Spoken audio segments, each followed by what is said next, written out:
జై వడ్డెరా, జోహార్ వడ్డే బాబన్న, జోహార్ వడ్డే బాబన్న. వడ్డెర్ల ఐక్యత, వడ్డెర్ల ఐక్యత, వడ్డెర్ల ఐక్యత. ఈ కార్యక్రమాన్ని నిర్వహించినటువంటి అనంతపురం జిల్లా వడ్డెర సాధికారత సమితి కన్వీనర్ వన్నూరప్ప బావ గారికి, కుల బంధువులందరికీ కూడా, పెద్దలందరూ కూడా ఎన్నో పనులున్నా వచ్చారు. మీ అందరికి కూడా హృదయపూర్వక నమస్కారాలు. వడ్డెర మా తోడుకు తోడయ్యావు, మా నీడకు నీడయ్యావు, మా అయ్యకు వండై నిలిచావు.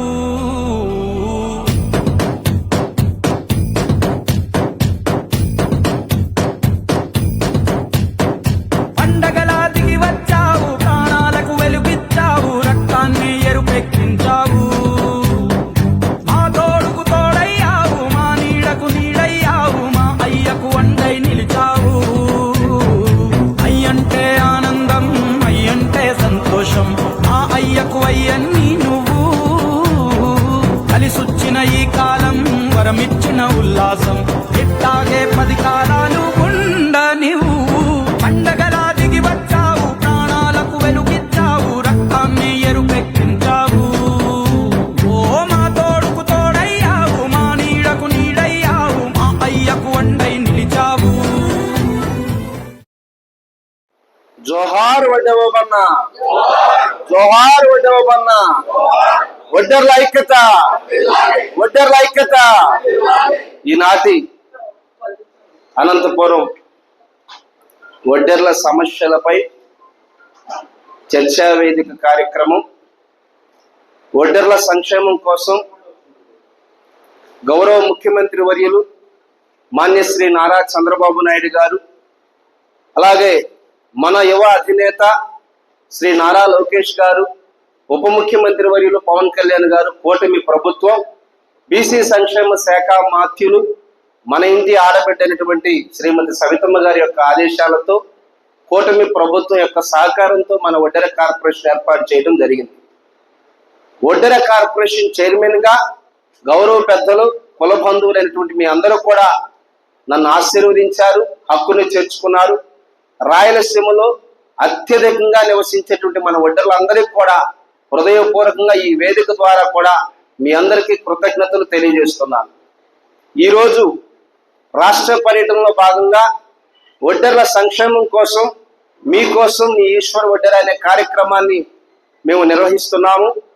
అంటే ఎక్కడైనా మన కుల బంధువులు ఉన్న చోటకి వెళ్ళి ముఖ్య నాయకులందరినీ కూడా, స్థానికంగా ఉన్న వడ్డెర కార్పొరేషన్ డైరెక్టర్స్ కావచ్చు, గతంలో ఉన్నటువంటి సాధికారత కమిటీ కన్వీనర్లు కావచ్చు, వారి ఆధ్వర్యంలో అందరినీ పిలిచి ఆ జిల్లాలో మన జనాభా ఎంత, మన వృత్తి ఏం చేస్తున్నాం, మనకి ఏ అవసరాలు ఉన్నాయి అనేది ఒక నివేదిక తయారు చేసి బీసీ సంక్షేమ శాఖ మాత్యులు శ్రీమతి సవితమ్మ గారి యొక్క వారి అధ్యక్షతన ఆ నివేదిక అంతా కూడా తయారు చేసి గౌరవ పెద్దల దృష్టికి పంపించాలని ఒక నిర్ణయం చేసి కార్యక్రమాలన్నీ కూడా నిర్వహిస్తున్నాం.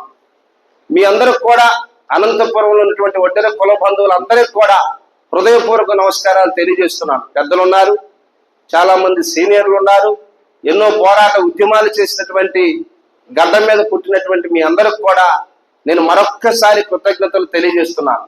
ఎందుకంటే జయరాం అని చెప్పాడు, అది వాస్తవం. గతంలోనే చాలా సంవత్సరాల క్రితం మన పార్టీ అధినేత వడ్డెర్లకు మాట ఇచ్చారు. ఆయన మాట తప్పలేదండి. ఎందుకంటే నిన్నటి గతంలో మనం రాష్ట్ర వడ్డెర సాధికారత కన్వీనర్ గా వెంకట్ గారు, నేను, ఇంకా చాలా మంది పెద్దలందరం కూడా ముఖ్యమంత్రి గారితో కూర్చున్నప్పుడు ముఖ్యమంత్రి గారి సభావేదిక మమ్మల్ని కొన్ని ప్రశ్నలు వేశారు. అందరూ ఉన్నారు, పోలన్న ఉన్నాడు, వెంకటనారాయణ ఉన్నాడు, మురళన్న ఉన్నాడు, రమాదేవక్క ఉంది, చాలా మంది ఉన్నాం. ఆయన వేసిన ప్రశ్నలకి ఆయన అడిగిన వాటికి సమాధానం చెప్పడానికి మేమందరం కూడా ఆలోచన చేశాం.